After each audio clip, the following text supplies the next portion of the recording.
بسم اللہ الرحمن الرحیم۔ اللہ کے نام سے شروع کرتا ہوں جو شہرک سے بھی زیادہ قریب ہے۔ ایک بادشاہ فوت ہو گیا۔ اس کی وفات کے بعد اس کا بڑا بیٹا فوراً تخت پر قابض ہو گیا۔ بادشاہ کا دوسرا بیٹا بڑے بھائی سے خوف زدہ تھا۔ اس نے ملک چھوڑنے کا فیصلہ کر لیا۔ بادشاہ کا بیٹا اپنے 3 دوستوں کے ساتھ بیرون ملک روانہ ہو گیا۔ ان دوستوں میں سے ایک تاجر کا بیٹا، دوسرا کسان کا بیٹا، تیسرا ایک بہت خوبصورت نوجوان تھا۔ راستے میں بہتر مستقبل کے بارے میں سب دوست اپنی اپنی رائے پیش کرنے لگے۔ سب سے پہلے کسان کا بیٹا کہنے لگا، محنت سے انسان سب کچھ بنتا ہے، باقی سب باتیں بیکار ہیں۔ تاجر کے بیٹے نے ان الفاظ میں اپنی رائے کا اظہار کیا اور بولا، عقل اور حسن تدبیر سب سے بڑا ہتھیار ہے، یہ نہ ہو تو انسان ناکام ہے۔ اب نوجوان کی باری تھی۔ نوجوان گویا ہوا، حسن و جمال سب سے بڑی نعمت ہے۔ بادشاہ کا بیٹا اللہ کی ذات پر بھروسہ کرنے والا، نہایت تدبر تفکر کرنے والا انسان تھا۔ سب کی باتیں غور سے سننے کے بعد کہنے لگا، سب اپنی اپنی جگہ درست ہیں، مگر سب سے بڑی چیز اللہ کی رضا اور قدرت ہے۔ اس کی ذات کا فیصلہ ہی ہر چیز پر غالب ہے۔ جب تک ہمارا عقیدہ تقدیر پر مکمل نہ ہو، اس وقت تک راحت سکون حاصل نہیں ہو سکتا۔ کسان کا بیٹا کہنے لگا، ہمارے پاس کھانے پینے کے لیے کچھ نہیں، اب پتہ چلے گا کہ کس کی بات ٹھیک ہے۔ سب اپنی رائے آزماتے ہیں۔ یہ لوگ چلتے چلتے دوسرے ملک میں داخل ہو گئے۔ یہ لوگ اس شہر میں اجنبی تھے۔ انہوں نے ایک صحرا میں پڑاؤ ڈالا۔ پہلے دن انہوں نے کسان کے بیٹے کو کہا، آج ہم دیکھیں گے کہ محنت کے کیا فائدے ہیں، جاؤ اپنی محنت سے آج کے کھانے کا انتظام کرو۔ کسان کا بیٹا اٹھا اور جنگل کا رخ کیا، لکڑیاں توڑی اور شہر میں آ کر 2 درہم کی بیچ دی۔ 1 درہم کا کھانا لیا، دوسرا درہم اپنے پاس محفوظ کر لیا۔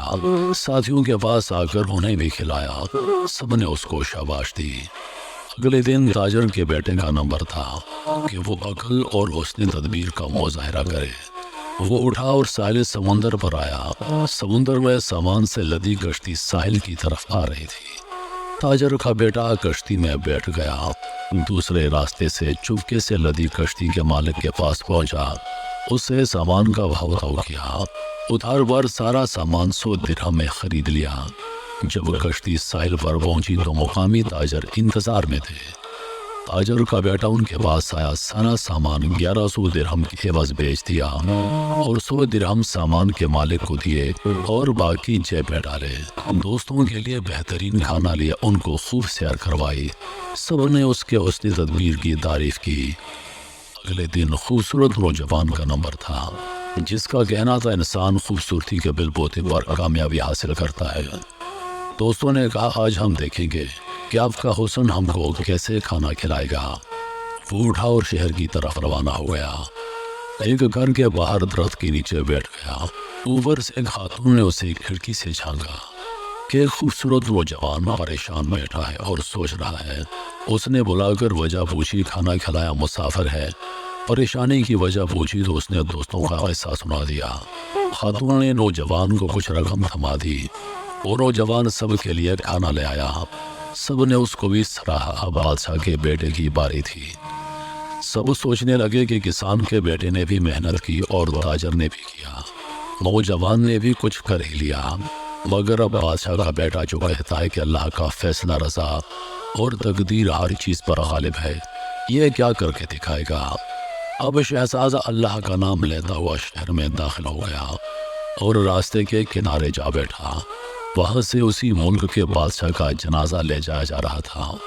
وزراء، فوج اور پولیس جنازے کو کندھا دیے جا رہے تھے۔ شہزادے کو راستے میں بیٹھا دیکھ کر پولیس آفیسر نے اس کو ڈانٹا، شرم نہیں آتی؟ بادشاہ کا جنازہ جا رہا ہے اور تم اس طرح بیٹھے ہو۔ بادشاہ کو دفنانے کے بعد جب پولیس آفیسر واپس آیا تو دیکھا شہزادہ اب بھی وہیں بیٹھا ہے۔ فوراً اس کو گرفتار کر کے جیل میں ڈال دیا۔ اب دوست انتظار کر رہے تھے اور واپس نہ آ جانے کی وجہ سے قیاس آرائیاں کرنے لگے۔ وہ شہزادے کو ڈھونڈنے شہر کی طرف چل پڑے، لیکن وہ شہزادہ جیل میں بند تھا۔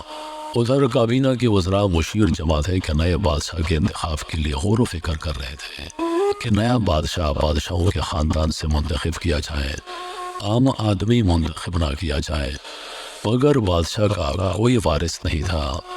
بڑے وزیر نے اعلان کروایا کہ تم میں سے کوئی ہے جو بادشاہوں کے خاندان سے تعلق رکھتا ہو، وہ ہاتھ کھڑا کر دیں، مگر کابینہ میں کوئی ایسا بندہ نہ تھا۔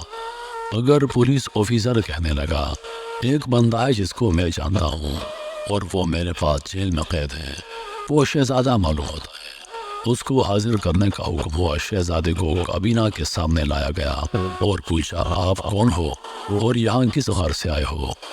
شہزادہ بولا، میں فلاں ملک کے بادشاہ کا بیٹا ہوں، باپ مر گیا اور بڑا بھائی بادشاہ بن گیا، میں اس سے خوف زدہ تھا، جان کے خوف سے ملک چھوڑ دیا۔ تمام کابینہ نے اس کی بات کو قبول کر لیا اور اس کے ہاتھ پر بیعت کر لی اور اسے اپنے ملک کا بادشاہ منتخب کر لیا۔ شہزادے کے منہ سے بے ساختہ نکلا، یقیناً اللہ کا فیصلہ تمام تدبیروں پر غالب ہے۔ اب وزراء نے بادشاہ کو ملک کی سیر کرانے کے لیے باہر نکالا۔ بادشاہ شہر میں گشت کر رہا تھا، لوگ بادشاہ کے پیچھے پیچھے بادشاہ زندہ باد کے نعرے بلند کرتے ہوئے جا رہے تھے۔ ادھر شہزادے کے دوست شہر میں اس کی تلاش میں نکلے۔ جب انہوں نے شہزادے کو اس حالت میں دیکھا تو سمجھ گئے اور بے ساختہ بول اٹھے، واقعی اللہ کا فیصلہ تمام تدبیروں سے بڑھ کر ہے۔ وہ بھی بادشاہ زندہ باد کے نعرے لگاتے ہوئے بادشاہ کے ساتھ ساتھ محل میں داخل ہو گئے۔ بادشاہ تخت پر بیٹھا، یہ لوگ اس کی خدمت میں حاضر ہو گئے۔ بادشاہ نے ان کے سامنے کل کا جملہ دہراتے ہوئے کہا، اللہ نے یہ سب کچھ اس لیے کیا تاکہ تمہیں معلوم ہو جائے کہ اللہ کا فیصلہ رضائے طاقت ہر چیز پر غالب ہے۔ اللہ جو چاہے کر سکتا ہے، جو جیسا گمان کرتا ہے اس کے ساتھ ویسا ہی معاملہ ہوتا ہے۔ بادشاہ نے تاجر کے بیٹے کو مشیر مقرر کر لیا، کسان کے بیٹے کو وزیر زراعت کے عہدے پر مقرر کیا، اور جو خوبصورت نوجوان تھا اس سے کہا، یہ عرضی حسن کسی فائدے کا نہیں، اس کو کچھ مال تحفے میں دے کر رخصت کر دیا۔ جس نے خدا کی ذات پر بھروسہ کیا، اللہ نے اس کو ہی ہمیشہ کامیاب کیا ہے۔ آپ نے بھی تجربہ یا مشاہدہ کیا ہوگا کہ جو